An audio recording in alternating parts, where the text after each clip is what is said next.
បាទសួស្តីបងប្អូនអ្នកស្នេហាពីសីកេឡាជួបគ្នាម្ដងទៀតហើយជាមួយនឹងខ្ញុំកំឡុងចោលហនុមានបាទថ្ងៃហ្នឹងមានឧបករណ៍រោមហូបក្នុងទឹកឲ្យបងទស្សនាមួយបាទកនេះគឺប្រវែងវា6ទឹកបងល្មមអាហ្នឹងធុនកណ្ដាលណាបងហ្នឹងហើយយើងរោក្នុងទឹកគឺយើងប្រើប៉ុណ្ណឹងល្មមទី1បើយើងមើលនៅក្នុងទឹកសមុទ្រយើងអាចយាទៅចេះបានប៉ុន្តែនៅពេលដែលយើងលេងនៅក្នុងទឹកល្អក់ទឹកទន្លេទឹកអីយើងអាចបដិខ្លួនមកបានបងបាទយើងវាល្មមសម្រាប់យើងបងបាទសម្រាប់ក្នុងការប្រើយើងស្រួលប្រើបាទ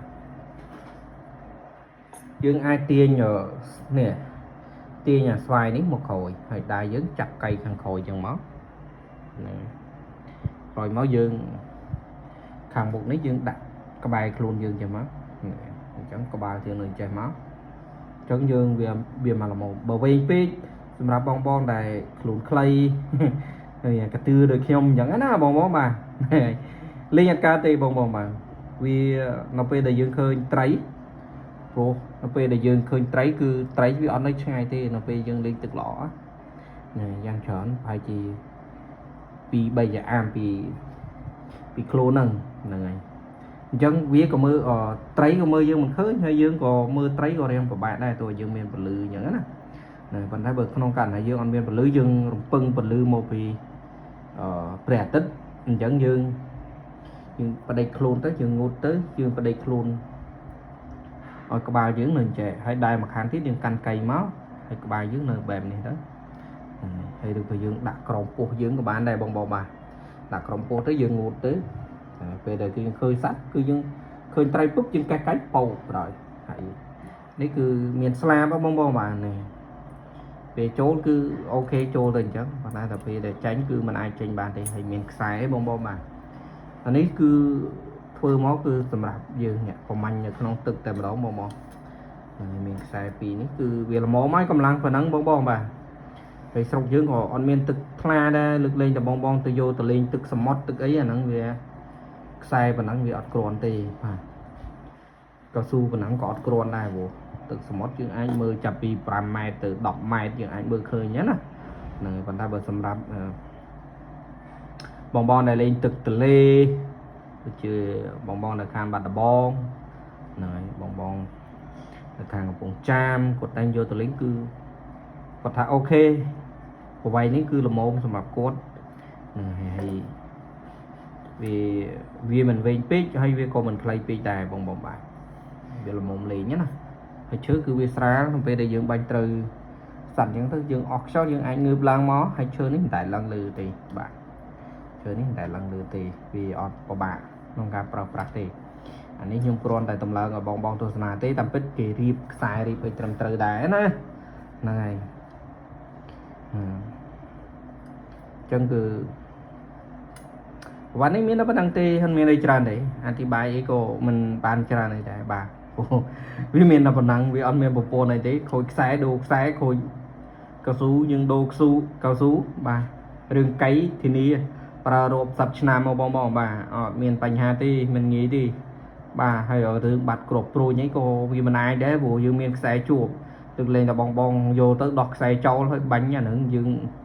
ខ្ញុំក៏មិនហ៊ានថាដែរហ្នឹងហើយប៉ុន្តែសម្រាប់បងដែរគាត់លេងទឹកល្អក់ខ្សែប៉ុណ្ណឹងគឺល្មមហើយបងហ្នឹងហើយយើងមានកៅស៊ូនៅខាងក្រោមនេះមួយទៀតគឺការពីកុំឲ្យពេលឧទាហរណ៍ថាយើងបាញ់ទៅខុស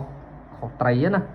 អញ្ចឹងទឹកនឹងវាវាលដែរអញ្ចឹងបាញ់ទៅខុសរត់វូទៅអញ្ចឹងវាអាចនឹងធ្វើឲ្យទៅប៉ះជាមួយនឹងថ្មឬក៏ប៉ះជាមួយនឹងឈើអញ្ចឹងអាកៅស៊ូនេះគឺវាជួយទាញគ្រប់គ្រងយើងឲ្យវាត្រឡប់មកក្រោយកុំឲ្យវាទៅពេញទំហឹងពេកអញ្ចឹងណាបងបាទហ្នឹងហើយបទពិសោធន៍នៃការលេងគឺចែកលេងតិចចុះបងហ្នឹងហើយយើងលេងក្នុងទឹកល្អគឺដូចខ្ញុំនិយាយអញ្ចឹងបងអាចដាក់អវ៉ាន់ពីខាងផែពីលើអញ្ចឹងមកហ្នឹងហើយអស់ពីខាងក្រោមមកយើងដេកងូតទឹកពីខាងលើអវ៉ាន់នេះក៏បានដែរឬក៏បងដាក់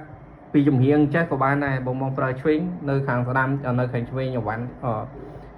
ប្រើឆ្វេងនៅខាងស្ដាំអវ៉ាន់អញ្ចឹងមកហើយឬក៏បងប្រើខាងដៃខាងស្ដាំសម្រាប់កេះកៃបងនៅខាងឆ្វេងអញ្ចឹងមកអាហ្នឹងគឺយើងលេងបានតាមធម្មតាហើយបាទហើយមួយទៀតបងមានកៅស៊ូមានអីលេងបងមានវ៉ែនតាមានអីខាងខ្ញុំក៏មានដែរប៉ុន្តែមួយទៀតណែនាំសម្រាប់បងដែលមិនធ្លាប់លេងសោះបើសិនជាអាចបងអាចរោនៅខ្សែឬក៏រោអីមួយចងនៅចង្កេះមកបាទហើយយើងដាក់ដុំថ្មបានតិចទៅហ្នឹងហើយទប់លំនឹងរបស់យើងពេលដែលយើងងូតទឹកបាញ់ត្រីបាទពេលដែលយើងងូតទឹកគឺវានឹងបាទវាអត់ដែតខ្លួនឡើងលើណា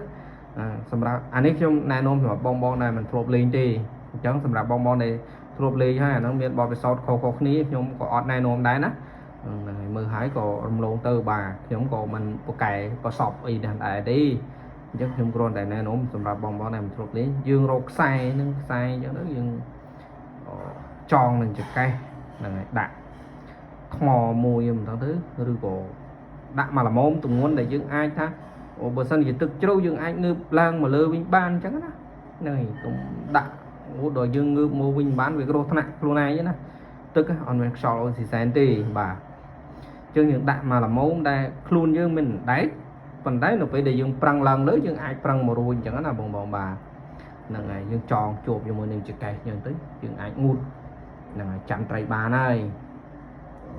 អ្នកខ្លះដង្ហើមវែងទៅក៏បានរហូតដល់1នាទីអញ្ចឹងទៅអ្នកខ្លះដង្ហើមខ្លីក៏2-3នាទីអញ្ចឹងទៅបាទអូខេអញ្ចឹងមានតែប៉ុណ្ណឹងហើយសម្រាប់បងចង់សិក្សាឬក៏ចង់និយាយបន្ថែមខ្ញុំអាចនឹងនិយាយបានបាទប៉ុន្តែវីដេអូនេះសូមស្លេះប៉ុណ្ណឹងសិនកុំឲ្យវែងពេកបងអត់ទស្សនាហើយក៏អត់ចុច like ចុច subscribe ឲ្យលើហើយបាទហ្នឹងហើយកុំភ្លេចចុច like ចុច subscribe ឲ្យម្នាក់មួយផងបាទអរគុណច្រើនបាយបាយជួបគ្នាក្នុងវីដេអូក្រោយបាយបាយ